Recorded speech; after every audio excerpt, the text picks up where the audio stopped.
या देवी सर्वभूतेषु मां कमलारूपेण संस्थिता नमस्तस्यै नमस्तस्यै नमस्तस्यै नमो नमः। तो एक बार बोलिए प्रेम से कमला माता की जय, भगवती माता की जय। आज आषाढ़ मास के गुप्त नवरात्रि का 10वां दिन है। आज के दिन माता कमला देवी की पूजा आराधना की जाती है। कमला अपने प्रांतिक रूप में स्वयं देवी लक्ष्मी है। कमलम माने कमल का फूल है और कमला कमल में निवास करने वाली है। वे भौतिक अस्तित्व, उतरता समृद्धि और भाग्य के 3 सबसे महत्वपूर्ण पहलू का प्रतिनिधित्व करती है और सबसे बड़ी भलाई की प्रदान बनी रहती है। ये धन की देवी है और अपने भौतिक आध्यात्मिक दोनों पहलुओं के साथ अपने भक्तों को आशीर्वाद देने के लिए तत्पर रहती है। किंवदंती कहती है कि वे द्वितीय सागर के मंथन से निकली थी और उन्हें संरक्षण और जीविका के देवता स्वयं विष्णु जी ने उन्हें पत्नी के रूप में चुना था। सुनहरे वर्ण की होने की वजह से इन्हें कमला कांति का भी कहा जाता है। वे अपने 4 हाथों में से 2 में लाल कमल रखती है, जबकि अन्य 2 रक्षा और आश्वासन और वरदान मुद्रा देने वाले रूप में रखे हुए हैं। पूर्ण विकसित कमल में पद्मासन में बैठी हुई है। उन्हें 4 हाथियों द्वारा नहलाया जाता है, जो धीरे से अपने सूंड के माध्यम से उन पर अमृत डालते हैं। इस प्रकार देवी अनंत सौंदर्य और अनुग्रह की प्रतिमूर्ति बनी हुई है। महाविद्या कमला के ध्यान में बताया गया है कि इनकी क्रांति स्वर्ण के समान है। हिमालय के दृश्य श्वेत वर्ण के 4 हाथी अपने सूर के 4 स्वर्ण कलश लेकर इन्हें स्नान करा रहे हैं।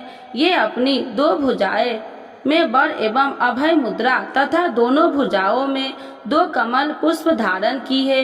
इनके सिर में सुंदर तथा तन पर रेशमी परिधान सुशोभित है। ये कमल के सुंदर आसन पर आसीन है। समृद्धि की प्रतीक महाविद्या कमला की उपासना स्थिर लक्ष्मी जी की प्राप्ति तथा नारी पुत्रदा के सौख्य के लिए की जाती है। कमला को लक्ष्मी माता तथा पौष्टी भी कहा जाता है। भागर्भों के द्वारा पूजित होने के कारण इनका एक नाम गर्भवती है।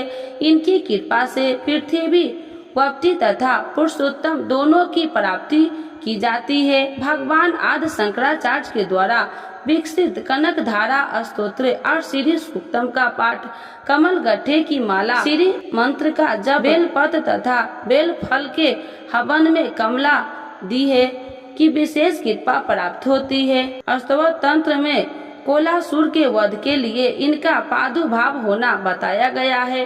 बाराही तंत्र के अनुसार प्राचीन काल में ब्रह्मा, विष्णु तथा शिव द्वारा पूजित होने के कारण कमला एक नाम त्रिपुरा प्रसिद्ध हुआ है। कालिका पुराण में कहा गया है कि त्रिपुर शिव की भाग्य होने से इन्हें त्रिपुरा कहा जाता है। शिव जी अपनी इच्छा से सीधा हो गए हैं। उनका ऊर्ध्व भाग गौर वर्ण 4 भुजा वाला चतुर्मुख ब्रह्मा रूप कहलाया। मध्य भाग में नील वर्ण 1 मुख और चतुर्भुज विष्णु कहलाया तथा अधोभाग्य में अष्टापिक वर्ण पंचमुखी और चतुर्भुज शिव कहलाया। इन तीनों शरीरों के योग्य से शिव त्रिपुर और उनकी शक्ति त्रिपुरा कही जाती है। चिंतामयी गिरी में इनका निवास है। भैरव, यामल तथा शक्ति लहरी में इनके रूप तथा पूजा विधान का विस्तृत वर्णन किया गया है। इनकी उपासना से समस्त सिद्धियां सहजल की प्राप्त होती है। पुरुष सूक्तम का शीघ्र के लक्ष्मी तंता कहकर कमला देवी को परम पुरुष भगवान विष्णु की पत्नी बतलाया गया है। अशरथ हस्ते साथ उनका संबंध राज्य वैभव सूचक है। देवी को लाल वस्त्र भव्य रूप से सुनहरे आभूषणों से सजाया गया है। उनका रंग सुनहरा है। उन्हें 4 भुजा है। कमला माता को भुजाओं में कमल के फूल धारण करती है और शेष 2 भुजाओं में वरदान देने वाली और निर्भय मुद्रा बनाती है, जिसे क्रमशः और अभय मुद्रा के नाम से जाना जाता है। ये माता 4 हाथियों से घिरी हुई है, जिन्हें कमला देवी को अभिषेक देते हुए दिखाया गया है। जो कमल के फूल पर समुद्र के बीच में बैठी है। कमला की पूजा करने से भक्तों को उनका दिव्य आशीर्वाद प्राप्त होता है। ये आर्थिक तंगी से मुक्त दिलाने में मदद करेगा। इनकी कृपा में मुख्य सफलता, संतानहीनता, दुर्भाग्य और शुक्र ग्रह से दुष्ट प्रभाव जैसी समस्याओं को भी कम किया जा सकता है। कमला देवी की पूजा से बहुतायत की समृद्धि प्राप्त होती है और शारीरिक और विपत्ति कल्याण और आध्यात्मिक उन्नति की आशीर्वाद मिलता है। देवी कमला की महिमा अपरंपार है। माँ अपने सभी भक्तों पर अपनी कृपा बरसाती है। तो एक बार बोलिए प्रेम से कमला माता की जय, भगवती माता की जय। नवरात्र की कथा। श्री बृहस्पति जी बोले, हे ब्रह्मा जी, आप अत्यंत बुद्धिमान, सर्वशास्त्र और चारों वेदों को जानने वाले में श्रेष्ठ हो। हे प्रभु, कृपा कर मेरा वचन सुनो। चैत्र, आश्विन, माघ और आषाढ़ मास के शुक्ल पक्ष में नवरात्र का व्रत और उत्सव क्यों किया जाता है? हे भगवान, इस व्रत का फल क्या है? किस प्रकार करना उचित है? और पहले इस व्रत को किसने किया, सो विस्तार से कहो। श्री बृहस्पति जी का ऐसा प्रश्न सुनकर ब्रह्मा जी ने कहने लगे, हे बृहस्पति देव, प्राणियों का हित करने की इच्छा से तुमने बहुत ही अच्छा प्रश्न किया है। जो मनुष्य मनोरथ पूर्ण करने वाली दुर्गा महादेवी, सूर्य और नारायण को ध्यान करते हैं, वे मनुष्य धन है। यह नवरात्र व्रत संपूर्ण कामनाओं को पूर्ण करने वाला है। इसके करने से पुत्र चाहने वाले को पुत्र, धन चाहने वाले को धन, विद्या चाहने वाले को विद्या और सुख चाहने वाले को सुख मिलता है। इस व्रत को करने से रोगी मनुष्य को रोग दूर हो जाता है और कारागार में पड़ा हुआ मनुष्य बंधन से छूट जाता है। मनुष्य की तमाम विपत्तियां दूर हो जाती है और उसके घर में संपूर्ण संपत्ति आकार उपस्थित हो जाती है। बंध्या और काक बंध्या के इस व्रत के करने से पुत्र हो जाता है। समस्त पापों को दूर करने वाले इस व्रत के करने से ऐसा कौन सा मनोरथ है जो सिद्ध नहीं हो सकता? यदि व्रत करने वाला मनुष्य सारे दिन का उपवास न कर सके तो एक समय भोजन करे और उस दिन बंधावों सहित नवरात्रि व्रत की कथा श्रवण करे। हे बृहस्पति देव, जिसने पहले इस महाव्रत को किया है, उसका पवित्र इतिहास मैं तुम्हें सुनाता हूँ। तुम सावधान होकर सुनो। इस प्रकार ब्रह्मा जी के वचन सुनकर बृहस्पति जी श्री ओम बोले, हे ब्राह्मण, मनुष्य को कल्याण करने वाले इस व्रत के इतिहास को मेरे लिए कहा। मैं सावधान होकर सुना। श्री ओम रहा हूँ, आपकी शरण आई हूँ, मुझ पर कृपा करो। ब्रह्मा जी बोले, पीठित नाम के मनोहर नगर में एक अनाथ नाम का ब्राह्मण रहता था। वह भगवती दुर्गा का भक्त था। उसके संपूर्ण सत्गुणों से युक्त मानो ब्रह्मा की सबसे पहली रचना हो ऐसी अर्थात नाम वाली सुमित नाम की एक अत्यंत सुंदर कन्या पैदा हुई। वह कन्या सुमित अपने घर के बाल कपन में अपनी सहेलिया के साथ कीड़ा करती हुई इस प्रकार बढ़ने लगी जैसे शुक्ल पक्ष में चंद्रमा की कला बढ़ती है। उसका पिता प्रतिदिन दुर्गा की पूजा और होम किया करता था। उस समय वह भी नियम से वहाँ उपस्थित होती थी। एक दिन वह सुमित अपनी सखियों के साथ खेलने लग गई और भगवती के पूजन में उपस्थित नहीं हुई। इसके पिता को पुत्री की ऐसी असावधानियां देखकर क्रोध आया और पुत्री से कहने लगे कि हे दुष्ट पुत्री, आज प्रातः से तुमने भगवती की पूजा नहीं किया। इस प्रकार मैं किसी कुष्ठी और जय माता दी दरिद्र मनुष्य के साथ तेरा विवाह करूंगा। इस प्रकार कुपित पिता के वचन सुनकर सुमित को बड़ा दुख हुआ और पिता से कहने लगे कि हे पिताजी, मैं आपकी कन्या हूँ, मैं आपके सब तरह से अधीन हूँ, जैसे आपकी इच्छा हो मेरा विवाह कर सकते हो। होगा वही जो मेरे भाग्य में लिखा है, मेरा तो इस पर पूर्ण विश्वास है। मनुष्य न जाने कितने मनोरथ को चिंतन करता है, पर होता वही है जो भाग्य में विधाता ने लिखा है। जो जैसा करता है उसको फल भी उस कर्म के अनुसार ही मिलता है, क्योंकि कर्म करना मनुष्य के अधीन है पर फल देव के अधीन है। जैसे अग्नि में पड़े हुए तीन दी उसको अधिक प्रतिदीप्त कर सकते हैं, उसी तरह अपनी कन्या के ऐसे निर्भरता से कहे हुए वचन सुनकर उस ब्राह्मण को अधिक क्रोध आया। तब उसने अपनी कन्या का एक कुष्ठी के साथ विवाह कर दी और अत्यंत क्रोध होकर पुत्री से कहने लगे कि जाओ जल्दी जाओ, अपने कर्म का फल भोगो। देखो केवल भाग्य में भरोसा पर रहकर क्या करती है। इस प्रकार से कहे हुए पिता के कुटु वचन को सुनकर सुमित अपने मन में विचार करने लगे कि अहो मेरा बड़ा दुर्भाग्य है जिसने मुझे ऐसा पति मिला है। इस तरह अपने दुख का विचार करती हुई वह सुमित अपने पति के साथ वन चली गई और भयानक वन में कुशा युक्त उस स्थान पर उन्होंने वह रात बड़े कष्ट से व्यतीत की। उस गरीब बालिका की ऐसा दशा देखकर भगवती पूर्व पुण्य के प्रभाव से प्रकट होकर सुमित से कहने लगे कि हे ब्राह्मणी, मैं तुम पर प्रसन्न हूँ, तुम जो चाहो वरदान मांग सकती हो। मैं प्रसन्न होने पर मनोवांछित फल देने वाली हूँ। इस प्रकार भगवती दुर्गा का वचन सुनकर ब्राह्मणी कहने लगे कि आप कौन है जो मुझ पर प्रसन्न हुई हो। यह सब मेरे लिए कहा और अपनी कृपा दृष्टि से मुझ दासी को कृतार्थ करो। ऐसा ब्राह्मणी का वचन सुनकर देवी कहने लगे कि मैं आदि शक्ति हूँ और मैं ही ब्रह्मा विद्या हूँ और सरस्वती भी हूँ। मैं प्रसन्न होने पर प्राणियों को दुख दूर कर उसको सुख प्रदान करती हूँ। हे ब्राह्मणी, मैं तुम पर तेरे पूर्व जन्म के पुण्य के प्रभाव से प्रसन्न हूँ। तुम्हारे पूर्व जन्म का वृत्तांत सुनाती हूँ, सुनो। तुम पूर्व जन्म में निषाद भील की स्त्री थी और अति पतिव्रता थी। एक दिन तेरे पति निषाद ने चोरी की। चोरी करने के कारण तुम दोनों को सिपाहियों ने पकड़ लिया और ले जाकर जेल खाने में कैद कर दिया। उन लोगों ने तेरे को और तेरे पति को भोजन भी नहीं दिया।